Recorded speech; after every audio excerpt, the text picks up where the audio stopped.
Hello everyone, myself Afsha. I am an English lecturer at Ahliabad High School and Junior College. So before beginning, let me introduce you in brief about your book. So in your book, in your syllabus, you will be having 4 parts. The first always will be the prose one, okay, and the second part will be the poetry. The third part will be short stories, and the fourth part will be the grammar part, that is vocabulary. Now let us begin with our first part, that is the prose one. In your prose, the first thing that you have is the lesson Dancing in the Rain, okay, and this is written by Azim H. Premji. The author of this lesson is Azim H. Premji. So before beginning with the lesson, before starting the story, let us discuss about Azim ji. Okay, Azim H. Premji, in the sense H here stands for Hashim. Okay, Azim Hashim Premji, the chairman of Wipro Limited. So I hope you all have heard about the great company, the great industries, that is Wipro, right? So he is the founder of Wipro, is an Indian business tycoon and philanthropist. So he is the chairman of Wipro and he is a great business tycoon and philanthropist. The meaning of philanthropist is the one who believes in donating money, the one who believes in charity, fine, the one who believes in social working. So he used to help people financially. Okay, born on 24th of July 1945. So his date of birth is 24th of July 1945. Okay, in Mumbai. Azim Premji devotes a lot of time and resources to improve the educational system in India. So his native place is Mumbai. Right? So he is always interested in developing the educational system in India. So he is very much concerned about the educational system of India. The Azim H. Premji Foundation and the Azim Premji University work in direction. Then Premji's speeches and articles on education and motivation are insightful and inspirational. So he usually speaks about the educational system only. He motivates the students for learning. His speeches will be very inspiring. Okay, now let us proceed towards our lesson Dancing in the Rain. So before starting, let us have a short description about the lesson. What is the concept of the lesson? Let us try to know that. Fine. Dancing in the Rain deals with the plight of the present day children. So what it is saying? This lesson mainly deals with the plight, sufferings of the present day children. Today's young learners find no time for play or recreation. So what it is saying? Today's young learners means today's small children are finding no time to play, fine, or they are not getting any time for recreation. Teachers and parents push lots of information down the young minds. Students are not allowed to express themselves. So what it is saying? Nowadays what is happening with these young minds, the small children, teachers and parents are putting lot of burden on their small minds. Okay, they are not allowed to express themselves, but in reality children are better than adults in many respects. Azim Premji wants to stop burdening children and encourage them to spontaneous and creative. So what here the writer Azim Premji wants? He wants to stop the burdening of the children, right? He wants to reduce the burden that has been given by the parents and teachers on the young minds, and he wants the children to be spontaneous and creative. He eagerly looks forward to seeing children dance in the rain merrily. Then alone he affirms, can we say, that India will progress in the right direction. So what he is saying? He wants the children to dance in the rain happily, right? And he says that then only our India can progress in the right direction. If we give the freedom to the children, then only our nation can be getting progress. Okay. The essay opens with a disturbing report on child labor. So, in this essay, in this lesson, what will happen? The starting point will be about the child labor. The first concept that has been discussed in this topic is child labor.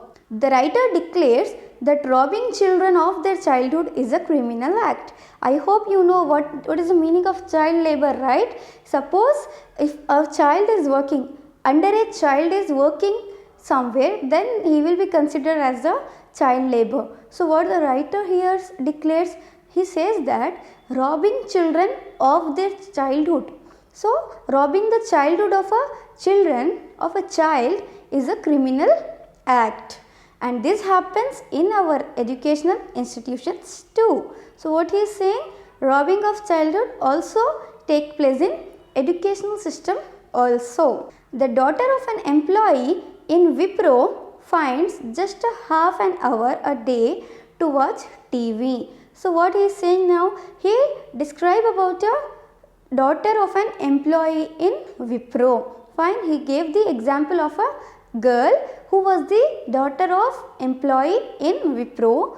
And what Azim ji is saying here, he is saying that that girl don't find any time to play. She just get half an hour, right, to watch TV. Right from 5 a.m. to 10 p.m. it is study classes and no play. So, what it is saying here, from a small girl, employee's daughter, she was getting only half an hour time, fine, to play or to watch TV. From morning 5 a.m. to night 10 p.m. she only used to study or to attend classes and etc. but have no time to play. Students have no time to meet their friends, develop relationships, explore the world or pursue their artistic interest. So, what he is saying here, students nowadays don't get any time to play, to make new friends, to explore the world. What is the meaning of exploring here? To find out, right, what are the new things that are there surrounding them, right. So, students are not getting any time for this. Unfortunately, as a consequence, so let us see what are the consequences of this busy schedule of little minds. Children do not grow to their full potential. So, what it is saying here, because of their busy schedules, because of their full of burdened minds, children are unable to grow into their full potential, right? While some children are shackled to the chains of poverty and hunger, others are tied down by potential aspirations, right? So, what it is saying here, some children are burdened because of the poverty, because of the hunger, right? Some children are suffering because of the poverty and hunger, while others are suffering because of the parental aspirations. It means that parents nowadays have lots of expectations from their children. They are not caring that it is possible by their children or not. They just want it. So, that is what the reason, in one or the other way, here the sufferers, the victims are children only. Adults kill the natural curiosity of children and prevent them free following their dreams. So, what it is saying here, adults usually kill the children's dreams, kills the children's curiosities, and they don't allow them to show them their creativities. We, the parents and teachers, need to alter our attitude and learn from children first. When we, the adults, learn to allow how children to learn, then chances are that as a society we can develop in all aspects. So, what Azim Premji is saying here, first thing that has to be changed is the attitude of parents towards their children. We parents or teachers, we need to learn from the children themselves, right? Then only the society can improve. Now the text is, one often hears of the high prevalence of child labor in our country. So what is saying here? Prevalence in the sense existence. Prevalence is existence. So in our country, there is a high prevalence of child labor. Of the many reports I have read, perhaps the most disturbing was a report on the condition of the children employed by zari factories in Delhi, Mumbai and other parts of India. So here what the writer is saying is, okay, we hear many stories of the child laborers, but the most disturbing one was that I have heard in the zari factories in Delhi, Mumbai and the other parts of the country. It grieves me to imagine children exposed to such inhumanity. So, grief in the sense sadness, right? I hope you all know the meaning of grief. Grief is sadness. So, it grieves me to imagine children exposed to such inhumanity. Robbing children of their childhood is a criminal act, and our society must weed this malice out from the root. But where does the root lie? Before you attempt an answer, let me give you an anecdote from the other end of the social spectrum. So here what Azimji is saying, robbing children of their childhood is a criminal act. It's a very shameful and a criminal act, right? And our society must weed this malice. What is the meaning of malice? Malice is a problem that will affect a group of people, not only an individual. Fine? A problem that is affecting group of people. So what Azimji is saying here, we need to work out. We in the sense society, need to work out to remove this malice from the root. Fine? Which malice? Which weed here? The child labor. Okay. So now he gives an anecdote from the other end of the social spectrum. Let's see what is it. A colleague in Wipro has a child studying in standard 9 of a reputed school in Bangalore. So here a little girl's description has been given. So she was the daughter of a employee in Wipro. She was studying in a reputed school in Bangalore. This child wakes up at 5 a.m. Let us see the schedule of that little girl. Okay. So she usually wakes up at 5 a.m. and studies for an hour before going to school. So she wakes up at 5 a.m. Then she studies for 1 hour before going to school. She returns from school at 4 p.m. right? The school timings will be usually 7 to 4 p.m. right? So she comes back to home at 4 p.m. and rushes for her IIT entrance exam coaching class at 6 p.m. Again at 6 p.m. she rushes for the IIT coaching class. Okay. She has tuitions for 2 hours. It means that from 6 to 8 p.m. she will be having IIT coaching. Okay. Post dinner she spends an hour or more on homework. Again after post dinner means after dinner she will be having an hour or more to do her homeworks. I asked her when she gets time to play. She replied that she does not play. She gets half hour of free time each day, which she spends watching her favorite serial on television. She also added that board exam and entrance exams are very important and that you only get one chance. So here what happened? This person, Azim Premji, asked the little girl, this is what your schedule, right? Then when you will get time to play, right?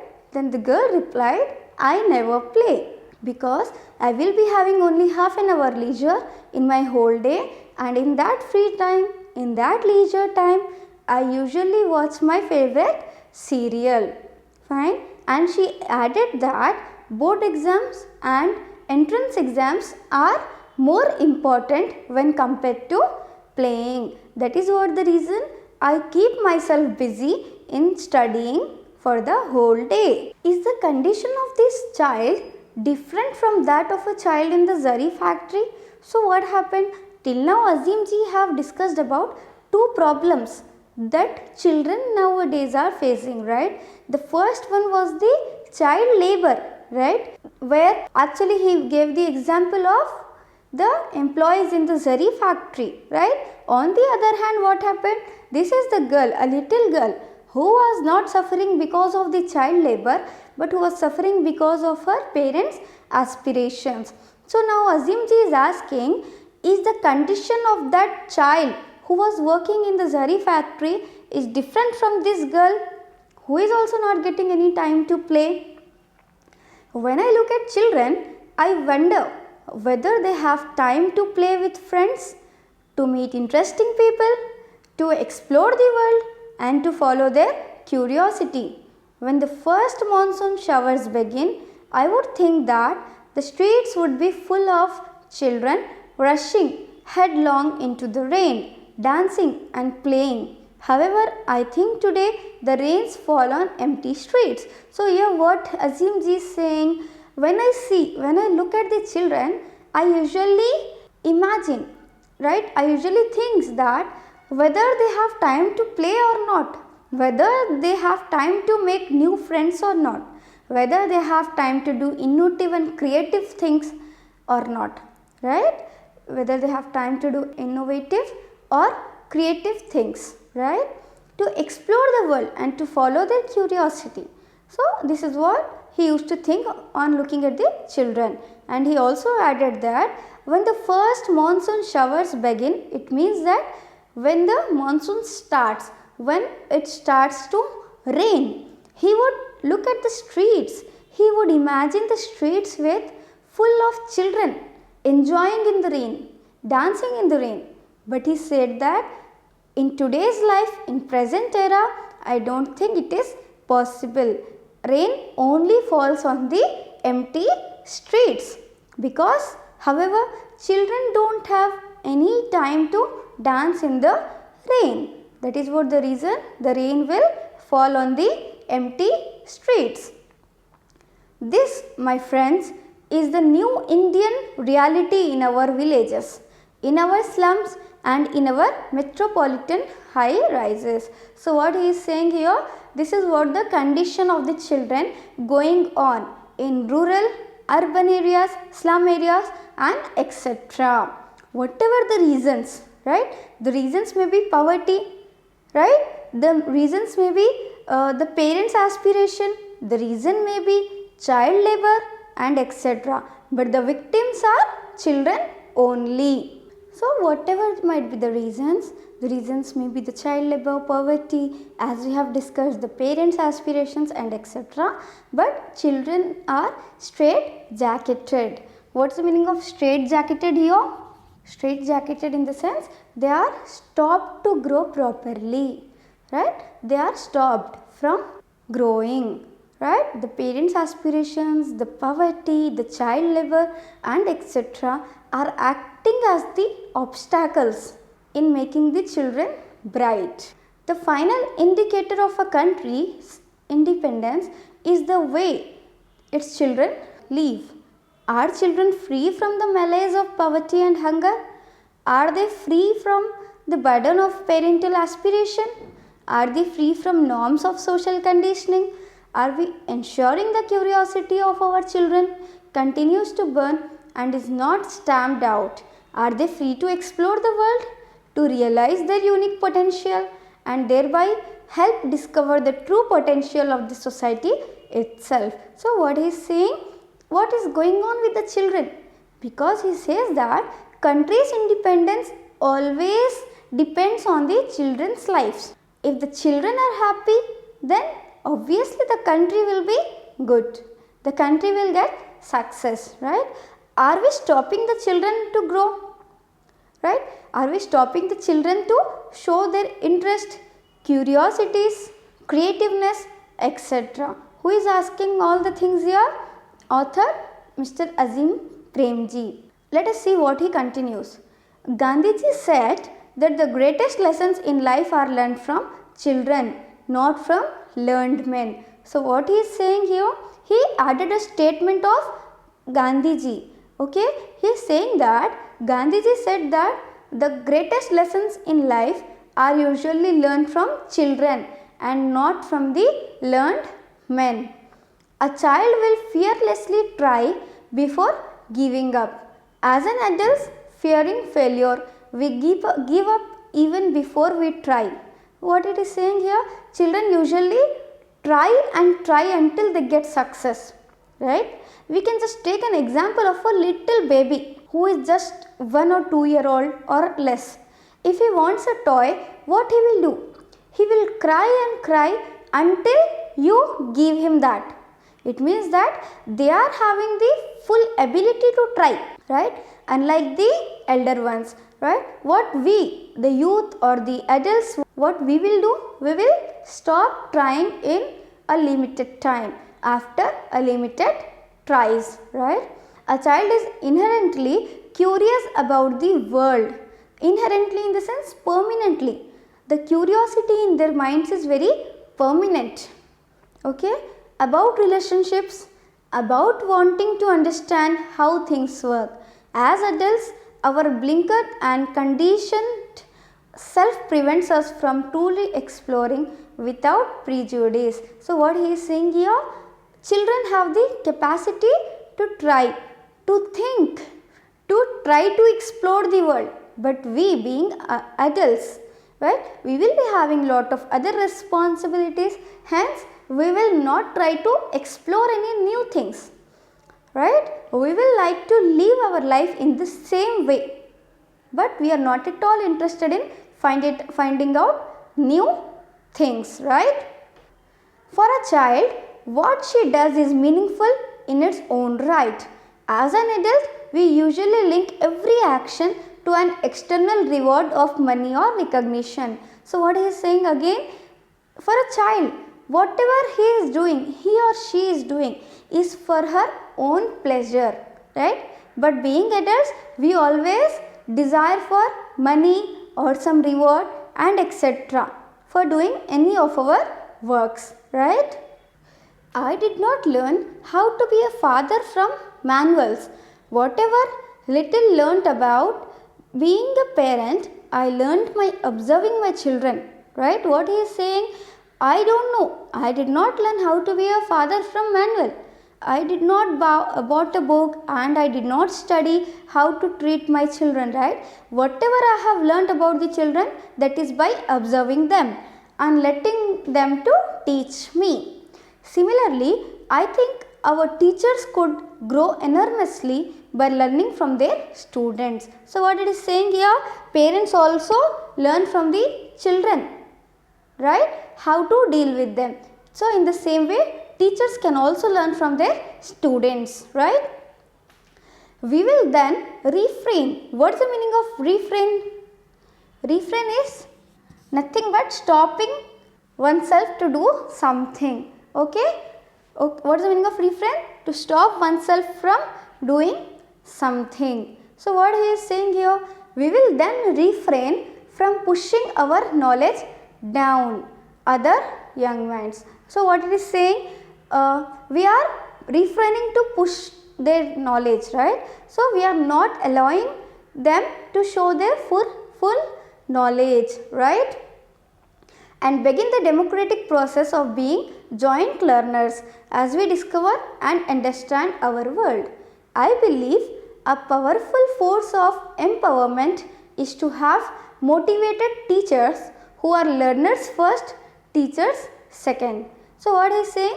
To have a good nation, to let the child grow properly, the first thing we need to have are the good teachers.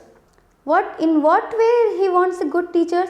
He wants the teachers to learn from the students, right? Then only they should become teachers. First of all, they should be learners.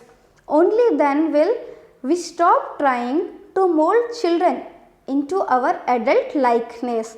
Only then will we let them blossom. So what is saying? If we find such kind of teachers, then only we can stop trying to make children as an adult, right? We being adults, we expect the children also to behave in the same way like we are behaving, right? But if the teachers try to become learners first, then only they can let the children live their life in a very creative and an innovative way. Then only the children will blossom. What is the meaning of blossom here? To bloom, right? If India has to develop economically, socially, intellectually and culturally, we must empower those most vulnerable to social dictators, our children. Let us resolve to give our children the freedom of childhood. Let us change our schools from being textbook prisons to laboratories of exploration. Let us change homes from being tuition center to playgrounds of art and sport. So what the writer here saying is, if we want to develop economically, socially, intellectually and culturally, we must stop the children's burdening, right? So what he is saying here, if we want to get success for our country, then we need to give our children the freedom of childhood, right? We should allow them to dance in the rain, I can say, right? Let us change our schools from being textbook prisons to laboratories of exploration. Schools or classrooms, I can say, they should not be like a textbook prison. It should be like the laboratory of exploration.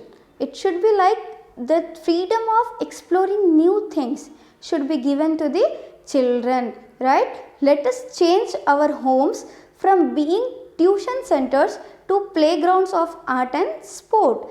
We, the parents, need to change our homes from the tuition centers to the art of playground, right? The freedom should be given to the children. India will be radiant when our children are free to dance in the rain. It means that India will be radiant, in the sense India will shine only when the children are allowed to dance in the rain. Thank you.